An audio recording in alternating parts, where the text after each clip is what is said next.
हर खबर पर होगी आपकी पकड़। डाउनलोड कीजिए एबीपी लाइव ऐप। और इसीलिए हमें इंतजार करना होगा कि वो फुल प्रूफ बार बार कह रहे हैं फॉर्मूला जिससे हमें मौसमी महंगाई से निजात मिल सके। लेकिन सर्दियों के बीच की जो परेशानियां उससे भी तो निजात नहीं मिलती है। सर्दियां अभी शुरू भी नहीं हुई है और दिल्ली में प्रदूषण के खतरे ने दस्तक दे दी है। इस बार की तरह हर बार की तरह दिल्ली गैस चेंबर ना बन जाए, इसीलिए अभी से तैयारियां शुरू हो गई। ये अच्छी बात है। प्रदूषण पर काबू पाने के लिए 15 अक्टूबर से कई सारे नए नियम लागू हो जाएंगे। वो नियम आपको कैसे प्रभावित करेंगे, गौर से देखिए आप।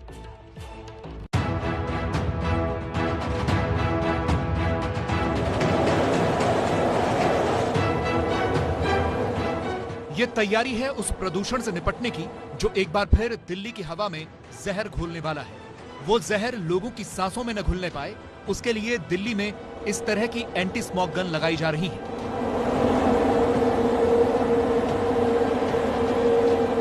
ये एंटी स्मॉग गन जो इस समय तस्वीरों में आप देख रहे हैं, सभी निर्माण कार्य स्थलों पर इस तरह की एंटी स्मॉग गन लगाई जाएंगी, जिसमें एक कैनन होता है जिस पर पानी का प्रेशर दिया जाता है। दरअसल ये कैनन इस तरह से काम करता है कि पीछे की ओर एक बड़ा फैन लगा होता है जिसके जरिए प्रेशर दिया जाता है। कैनन की पाइप को एक टैंकर से अटैच किया जाता है और पानी के उस टैंकर से पानी का प्रेशर जो है वो निर्माण कार्य के जो निर्माण स्थल है उसके आसपास हर जगह छिड़काव करता है पानी का।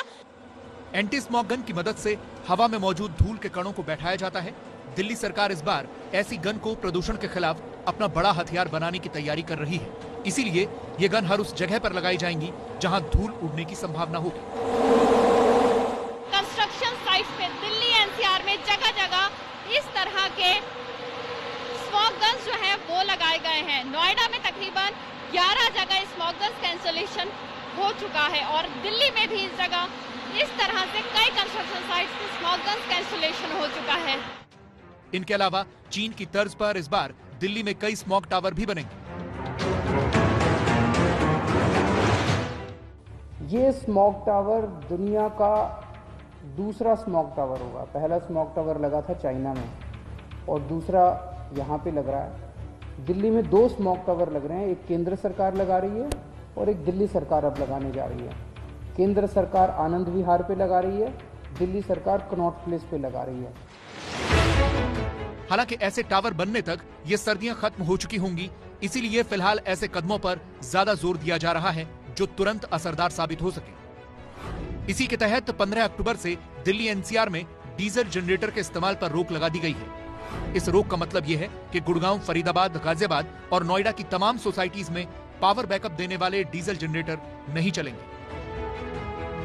हालांकि ईपीसीए की तरफ से बिजली विभाग को यह निर्देश दिया गया है कि वो ऐसी जगहों पर बिजली की उपलब्धता सुनिश्चित करे जिससे लोगों को बिजली की समस्या का सामना न करना पड़े। डीजल जनरेटर को बैन करने का फैसला उस ग्रेडेड रिस्पांस एक्शन प्लान यानी ग्रैप के तहत किया गया है जो 15 अक्टूबर से दिल्ली और आसपास के इलाकों में लागू किया जा रहा है।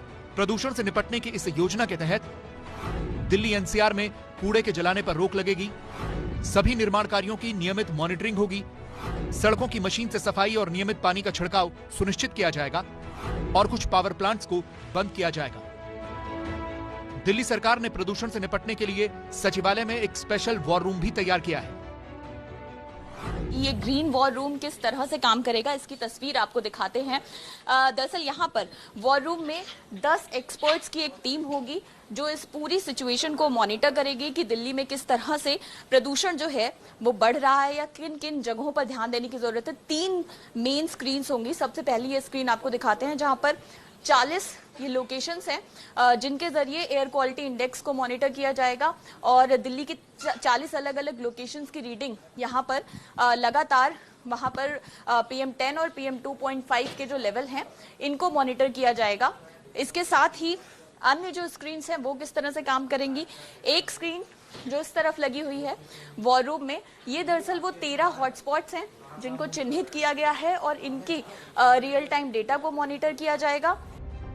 इनके अलावा एक और स्क्रीन से नासा और इसरो की सैटेलाइट तस्वीरों के जरिए पंजाब, हरियाणा और राजस्थान में पराली और कूड़ा जलाने की निगरानी की जाएगी।